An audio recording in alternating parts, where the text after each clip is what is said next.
السلام عليكم ورحمة الله وبركاته. واش راكم البنات؟ ان شاء الله تكونوا بخير، وان شاء الله تكونوا دايما بأتم الصحة والعافية. يعني رجعت لكم فيديو جديد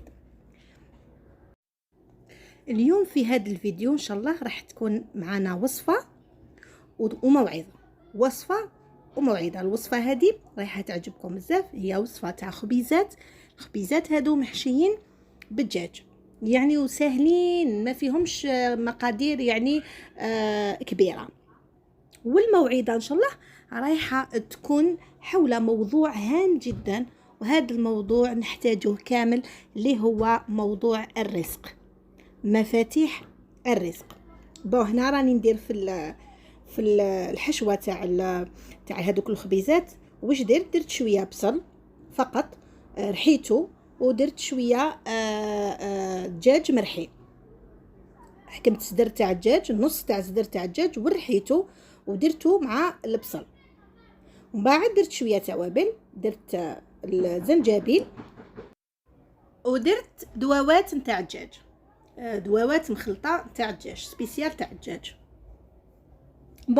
الموضوع نتاعنا قلت لكم حول مفاتيح الرزق.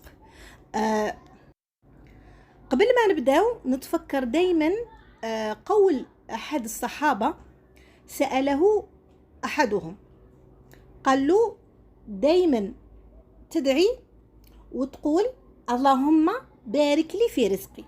قال له علاش ما تقولش مباشره اللهم ارزقني؟ قال له علاش في كل مره كي تدعي تقول اللهم بارك لي في رزقي؟ منين ما يسمع هذاك الصحابي يسمعوا يقول اللهم بارك لي في رزقي. قال له علاش ما تقولش مباشرة اللهم ارزقني؟ قال له لأن الرزق موجود، لكن نحتاج أن يبارك الله لنا فيه. على بالكم البركة في الرزق يعني راه شيء جميل جدا. إذا هنا البنات العجينة عادي درتها بشوية زيت، شوية حليب، شوية ملح، خميرة تاع المطلوع، شوية تاع سكر. هذا ما كان. درت فيها السينوج ودرت فيها حب رشاد، وكما قلت لكم درت حربوش ودرت دوائر. كل دائره نفتحها وندير فيها هذيك الحشوه نتاع الدجاج. الحشوه تاع الدجاج راني زدت لها مربعات صغيره تاع الطماطم.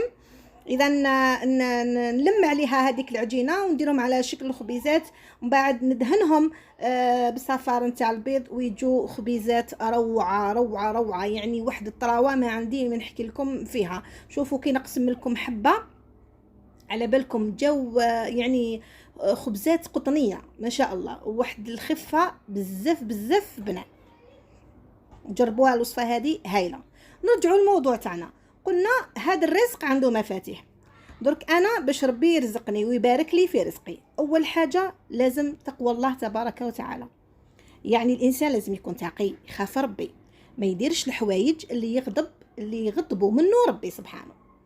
ثانيا يكثر من الاستغفار.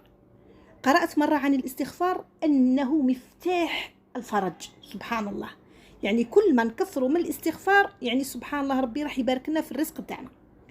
ثالثا بر الوالدين وصلة الرحم. بر الوالدين وصلة الرحم. وكامل نعرفوا باللي رضا الوالدين أو رضا الله من رضا الوالدين. رضا الله من رضا الوالدين. إلا ما رضاوش عليك والديك ما حاجة ما راح تنفعك في الدنيا، والو حاجة ما تنفعك في هذه الدنيا. وصلة الرحم تدخلك الجنة. البنات مازالوا هناك مفاتيح أخرى راح نخليها للفيديو المقبل إن شاء الله. احنا قبل ما نخليكم حبيت نقول لكم نوري لكم الجبة اللي شريتها اليوم العشية. هكذا جبة سامبل، ما نحبش انا هذاك تغنجرك في الجبب كامل، ما نحبوش. وثاني هاد الكلاكيت حاشاكم. ثاني شريتها سامبل. هاد الجبه شريتها غير ب 190 دولار 170 مش فيتش.